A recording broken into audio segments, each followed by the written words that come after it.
Schmo with the pro, with the number 2 middleweight in the world, the killer gorilla, Jared Cannonier in the flesh, the MMA Lab, Phoenix, Arizona. How we doing? We are doing good, Schmo. We're doing real good. Good to see you guys again, man. How you doing? The Schmo can't complain. It's always great to see you. The last time we did an interview, you said you were going to turn Blonde Brunson into Blood Brunson. You made good on your word. I certainly did. And I've actually already come up with a new prediction for this next fight.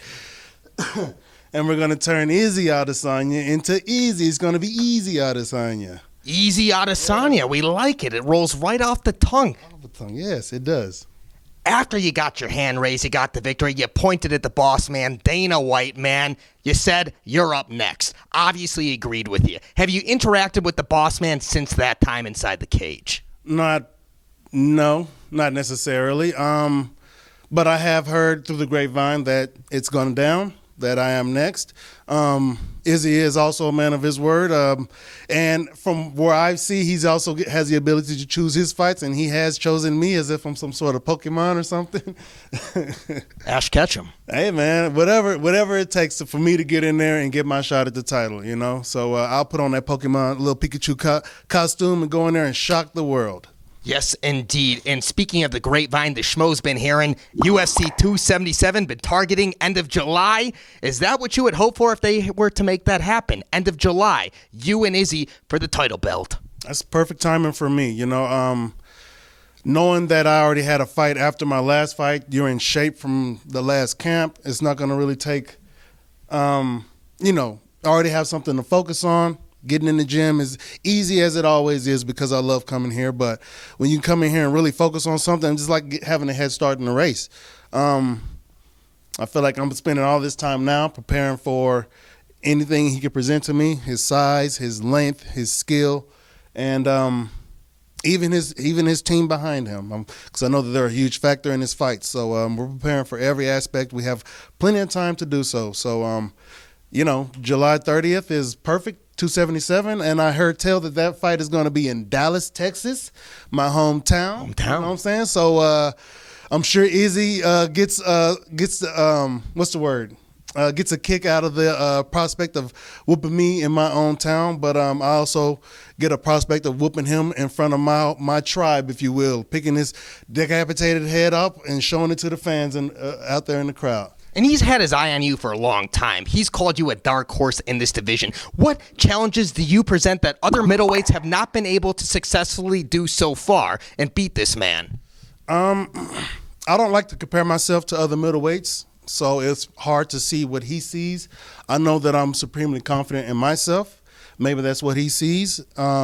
Maybe he sees, I know that I'm unfazed by any of the issues or any of the problems, any of the skills, talents, tactics that my opponents present to me. Maybe he sees that as well. He just sees, I know that I'm unfazed by being in this position, number 2 ranked, all the fame, minus all the riches. I wish, that'd be nice if I was like balling out of control. But it's all good. I get paid good money. But I'm what's the word? It's like I'm filling in the position and I'm muffin topping it, coming out all over the sides. I feel like I'm too big for this position. I need a championship belt to put around my waist. I think it may be a little too small for my waist actually, but I'm going for the next biggest thing, and that belt is next. 16 rubies on that belt. Maybe the light heavyweight belt, maybe the heavyweight belt.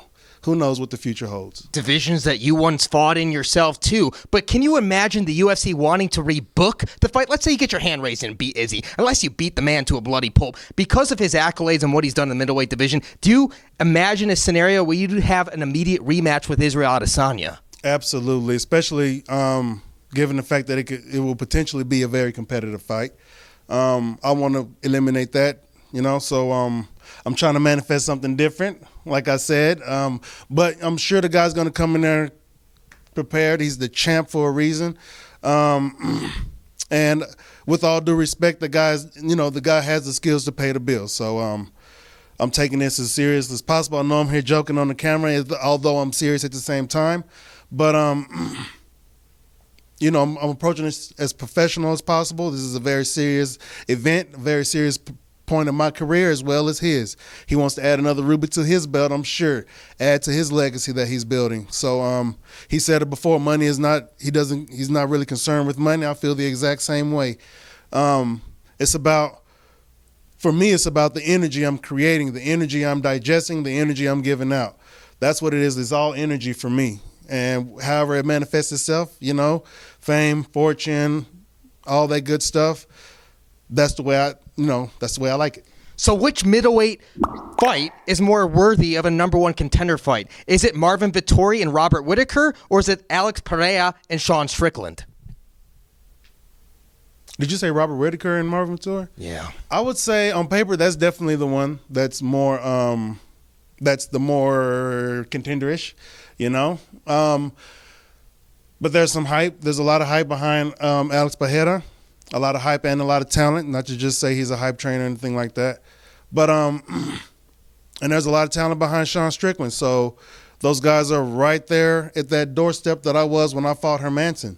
So they may be 1 or 2 fights away, depending on their performances in the next fight, and maybe the one after that. And speaking of a lot of hype, Khamzat Chimaev, he fought this weekend. He's someone who's bounced between 170 and 185. If you were to hypothetically fight him holding and defending that gold strap, how do you envision that one would play out?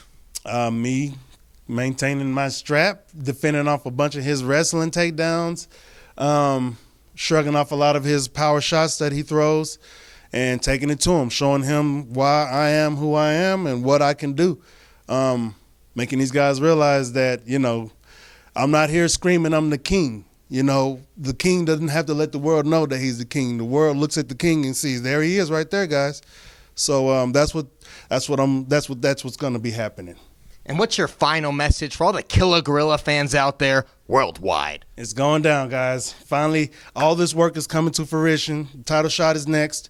I'm going to get that belt. I'm going to raise it, show it to the fans, show it to the world, then I'm going to set it aside and go back to work. So here we are. He might be wearing a Luck of the Irish green t-shirt, but he needs no luck. He's the pro. I'm the Schmo, the Killer Gorilla. Inside the MMA Lab, we're out. Luck of the Irish.